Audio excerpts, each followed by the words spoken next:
Fala, torcedor do Verdão, mais um vídeo aqui no canal JP Palmeiras para trazer aí as últimas informações do nosso Verdão, galera. Tô trazendo aqui para vocês o Seleção Sport TV, falando aí dessa grande vitória do Verdão contra o Vasco e na liderança aí com 16 pontos. Palmeiras aí chegou a 4 vitórias fora de casa no campeonato, tá 100%. O Verdão aí que chegou a 18 jogos fora de casa na temporada, com quase aí 90% de aproveitamento, galera. O Verdão aí tá sendo o bicho papão aí dos adversários dentro das suas casas, galera, beleza? Fica aí até o final do vídeo aí, não se esqueça de deixar aquele like, beleza? Eu acho que é boa mesmo, porque eu acho que ela abre uma porta para os outros clubes olharem, né? Sarrafo. E falar, por que eu não estou no patamar? Por exemplo, vou dar um exemplo aqui, Corinthians e São Paulo. Por que eu não estou no patamar do Palmeiras? Pô, eu tenho estádio, tenho torcida, tem história. Por que o Palmeiras se descolou tanto de mim? Eu acho que Corinthians e São Paulo deveriam pensar nisso. A mesma coisa para os times que olham para o Flamengo e falam, times que estão hoje no buraco financeiramente, falam, como é que o Flamengo saiu do buraco em que ele se encontrava em 2013 para chegar na potência que ele é hoje? Porque ninguém quis tomar o remédio amargo que eles tomaram um dia. Que a polarização sirva de exemplo para que os outros clubes tenham a ambição de chegar onde hoje estão o Flamengo e Palmeiras, né? É assim que eu vejo. Que ela abra... Vou falar agora de Vasco e Palmeiras, que o Vasco olhe para o exemplo do rival e fala, cara, o Flamengo estava na lama em 2013, cara. O Flamengo tinha elencos pífios, não era um clube que passava seriedade. Como é que o Flamengo hoje é exemplo de gestão financeira, administrativa, de marketing? Então eu acho que eles abrem esses caminhos, né? E ontem o Vitor Roque marcou o primeiro gol que valeu, tinha feito 2 anulados e marcou o primeiro que valeu na vitória do Palmeiras sobre o Vasco em Brasília, num jogo que foi até equilibrado, né? Eu gostei. O Vasco competiu bastante em Brasília, né? Gostamos O Vasco do me jogo. surpreendeu, na verdade. Assim, até no pré-jogo eu falava, né? O Coutinho e o Verratti não jogaram porque foram poupados e eu até pontuei no pré. Assim, acho que o Vasco hoje vai ter muita dificuldade de criação de jogadas. Teve no último terço do campo ali algumas dificuldades naquele último passe, mas foi um time mais leve, um time mais vibrante, um time que competiu, conseguiu neutralizar essas jogadas do Palmeiras pelo centro do campo. E o Vasco teve essa bola do Lloyd, que ele ficou indeciso, né? Pra mim tinha que chegar de cabeça ele finalizando, vamos botar um peixinho ali. Mas o Vasco competiu, Zé, que me surpreendeu positivamente, né? Dominou o Palmeiras durante o primeiro tempo, em algumas ações. Foi um time mais leve, né, Ana? Sim. Um Vasco que cresceu, cara. Cresceu. E a gente falava também no pré-jogo, o Ramon lembrou, né? A gente analisando o Coutinho e Verratti no banco. Os 5 primeiros minutos, assim, a gente falou, pô, você vai jogar sem o Verratti, você não tem ninguém para fazer a parede, né? E a estratégia do Vasco foi tentar atrair o Palmeiras com aquela saída um pouco mais curta. Só que o Palmeiras é campeão em roubar a bola na intermediária. Ele sufocava a saída de bola do Vasco e forçava muito o jogo pela esquerda, né? Tava funcionando muito o jogo pela esquerda do Palmeiras.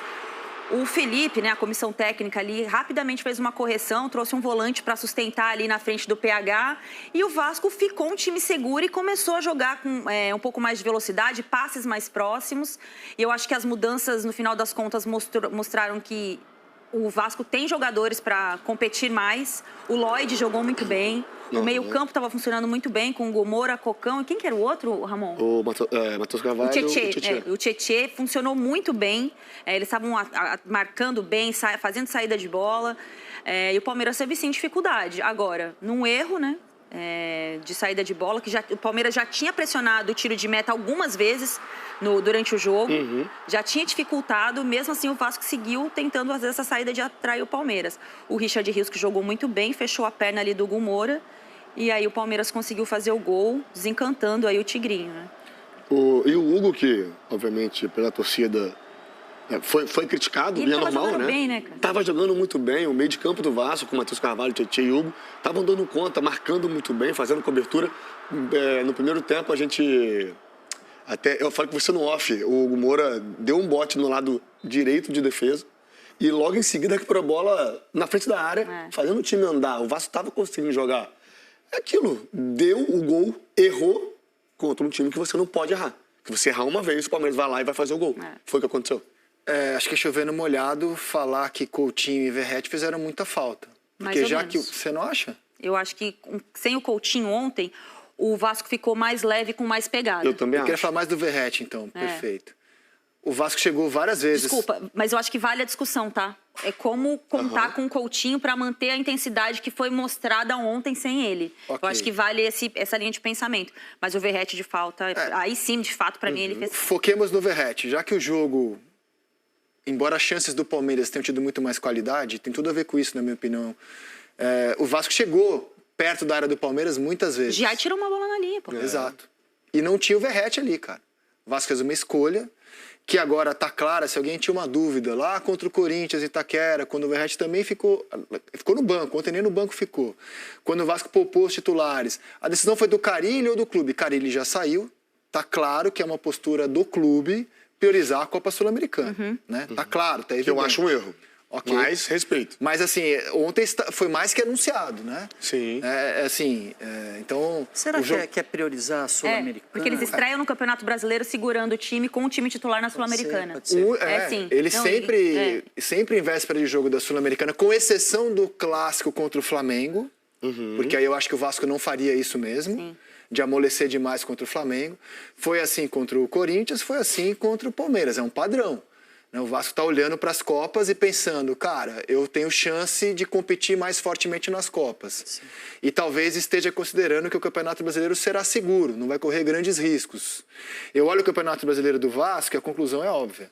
O Vasco em São Januário é muito forte e só ganhou em São Januário. Ontem ele era mandante, levou o jogo a Brasília, vendeu o mando a Brasília, perdeu. Empatou com o Flamengo no Maracanã, o mando era dele, o jogo foi no Maracanã. Nos demais jogos como visitante, ele perdeu todos. Ceará. Perdeu do Cruzeiro em Uberlândia, perdeu do Ceará, perdeu do Corinthians.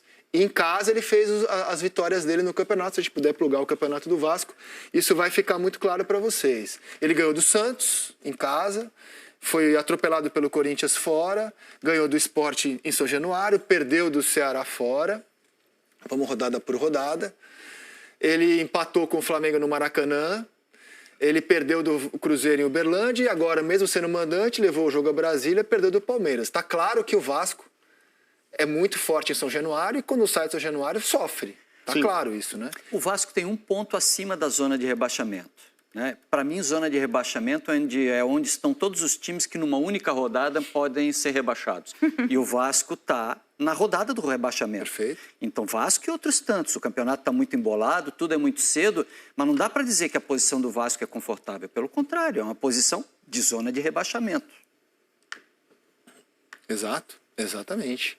E por que você acha errado poupar no Brasileiro e focar nas Copas? Porque o campeonato pro Vasco tentar algo de diferente, para mim, é o brasileiro. É o principal campeonato, Gisele, que o Vasco não pode escolher uma competição. O Vasco não tem elenco para escolher competições. Então, assim, se você não tem elenco para escolher competições, ou você joga com todo mundo todas as competições, obviamente você vai ter que tirar um ou outro ali, vai administrando, isso é normal, ou você foca no brasileiro. A prioridade do Vasco tem que ser o brasileiro. Não tem que ser sul-americano. Eu entendo que o Vasco vê na Sul-Americana uma oportunidade de chegar em finais de Copa. Essa questão de São Januário é muito importante, pensando em jogo eliminatório.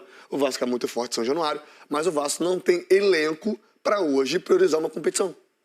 O Vasco tem que focar no brasileiro e deixar Copa do Brasil e Sul-Americano como uma forma secundária. Isso é o que eu penso. Sim. Mas eu acho que o ponto positivo ontem, né, olhando esse momento turbulento, mais um, né, que o Vasco vai vivendo, esperando o novo treinador, que a gente também não sabe o que vai acontecer, foi ele ter mostrado... O Eric Faria deu minha informação no fechamento ontem. Informação do Eric, que o Diniz quer muito assumir o Vasco. O Vasco tinha até uma ideia de que ele poderia assumir depois da parada da Copa do Mundo. Ele falou que não, que se chegar a um acordo financeiro, ele quer estar no dia seguinte trabalhando e que ele quer muito, que eles estão buscando um acordo financeiro. As duas partes querem esse encontro, Vasco e Diniz, é o foco do Vasco, é o foco do Diniz, e que no momento não há um acordo financeiro, que assim que tiver acordo financeiro, se houver, evidentemente, o Diniz começa a trabalhar no dia seguinte, informação do Eric Faria ontem no fechamento. A primeira porta financeira foi fechada, né? A primeira conversa estava lá na casa dos 2 milhões de reais, um troço completamente fora da realidade do Vasco, e o Vasco começou a puxar mais para a casa do menos milhão. E ali eles estão negociando. A questão é só financeira. O Pedrinho quer, o Vasco quer, o Diniz quer.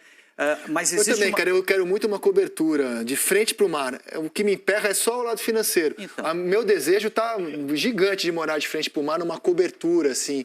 Mas às vezes essa cobertura parte financeira emperrou. Mas às vezes essa cobertura está com infiltração, precisa fazer reforma. Às vezes essa cobertura não está com essa bola toda também, para custar caro desse jeito. E demora para arrumar. Às vezes essa cobertura precisa também dar uma enxergada no cenário que ela não está com essa bola toda. Agora, se tiver acordo financeiro, eu me mudo o dia seguinte, cara. Tem que ter essa cobertura aí, tem que não se tendo ligar esse também. acordo financeiro, a ideia é ficar com o Felipe mesmo.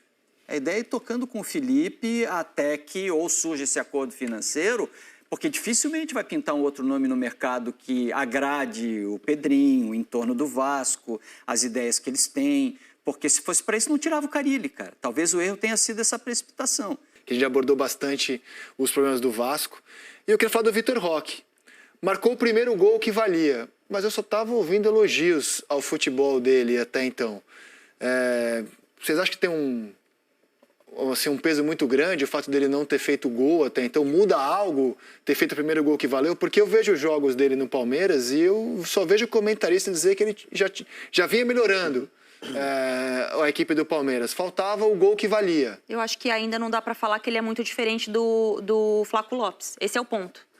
Ele é um jogador que ajuda, assim, não pode ser só o jogador que ajuda, ele tem que ser o jogador que faz a diferença. Eu acho que essa é a expectativa que se tem em relação ao Vitor Roque. Você não vê o Vitor Roque ainda fazendo diferença? Não, eu acho que ele vai fazer. Eu acho que vai fazer, mas para mim ainda não tem como você falar assim, ele fez uma partida muito superior à do Flaco, entendeu? Ainda não aconteceu, mas vai acontecer. Eu trabalhei em 3 jogos do Palmeiras recente, né? A derrota para o Bahia, a vitória na Libertadores e esse jogo de ontem.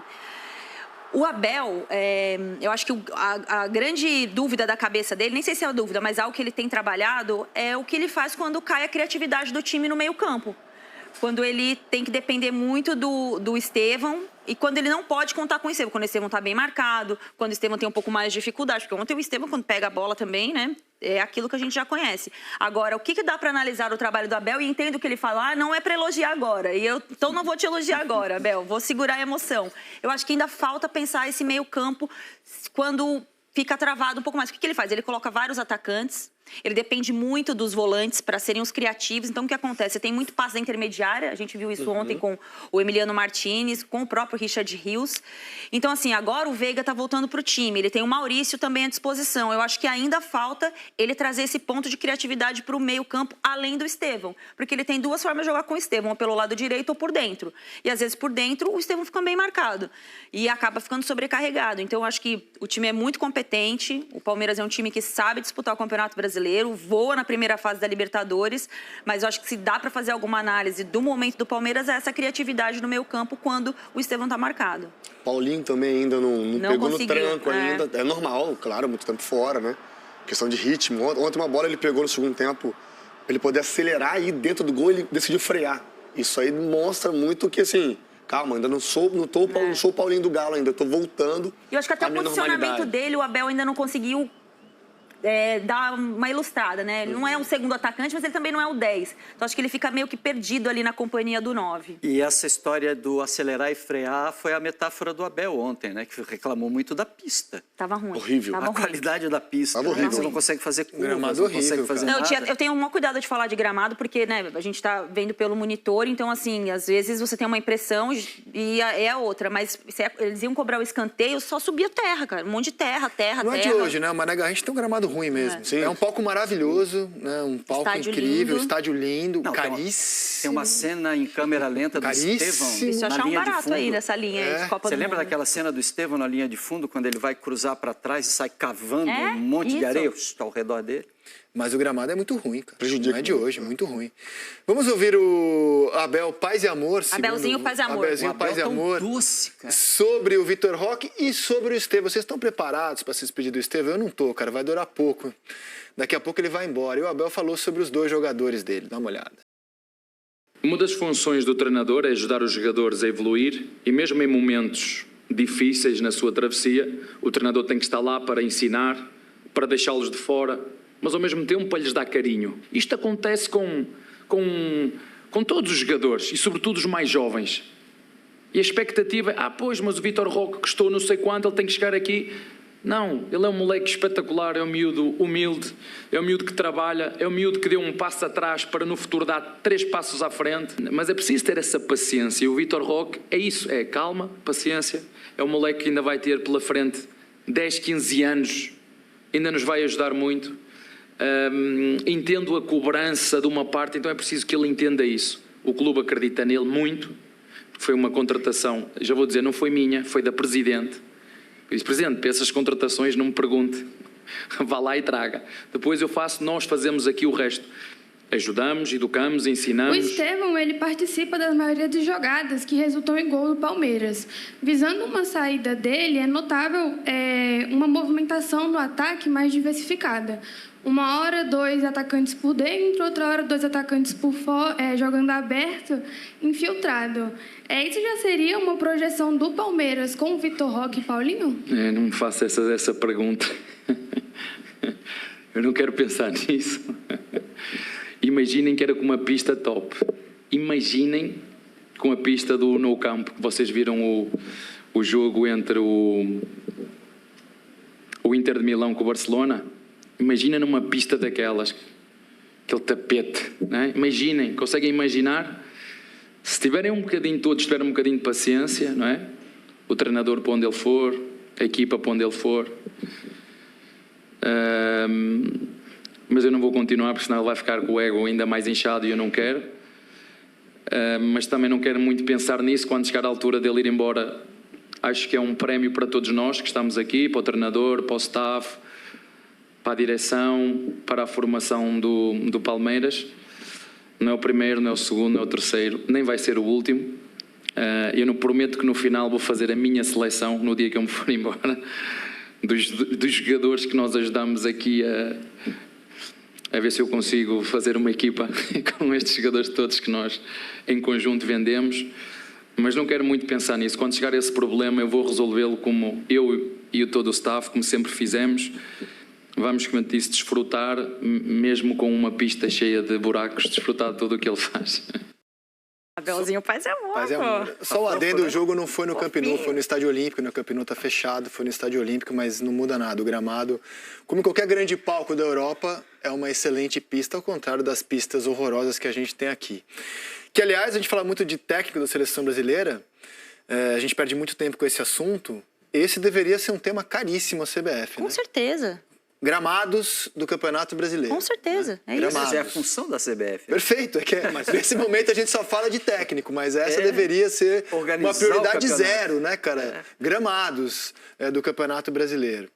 Parar de gastar dinheiro com coisa inútil e investir em gramado também. Exato.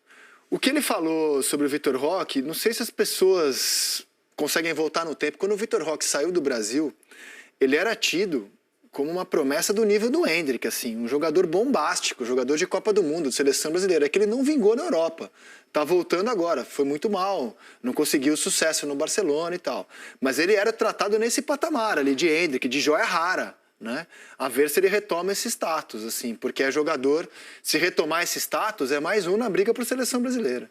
Mas se ele chegasse no Brasil com status de estrela e querendo chamar para ele protagonismo, ele faria pior do que ele está fazendo agora. Ele chegou se dedicando, entrando no esquema do Abel, roendo o osso, marcando pelo lado, brigando o tempo inteiro. Esse gol sai porque ele faz parte de uma estrutura de marcação e de um jeito de jogar do Abel que vai dar sequência para ele. Acho que ele fez uma escolha, não é nem de carreira, de atitude, de comportamento dentro de campo, dentro do grupo, diante do torcedor, dos jogadores. E é isso que está dando crédito para ele. Fazer gol é algo que vai surgir como consequência para o trabalho dele, mas ele começou muito bem no Palmeiras por isso.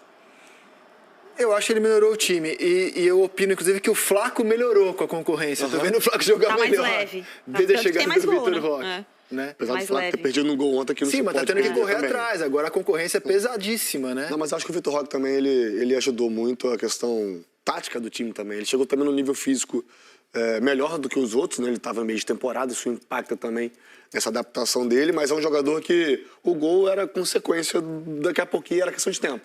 Ele iria fazer e calhou de fazer ontem. Falar da estrela do Gabigol, o personagem é muito controverso, mas isso aqui não dá pra ninguém discordar, né? O homem Não. tem estrela, né? Que isso, gente. Predestinado. Impressionante, cara. Ó, num jogo em que ele tá no banco entre os 43, o titular da posição joga pra caramba, né? Joga muito, e ele sai do banco pra fazer, num pênalti que ele perde, o gol da vitória celeste em cima do ex-clube, né? Então é isso, torcedor do Verdão. Valeu por chegar até aqui no final do vídeo. Não se esqueça de deixar aquele like, beleza? Se inscreva também no canal se você ainda não for inscrito. Falou e até mais!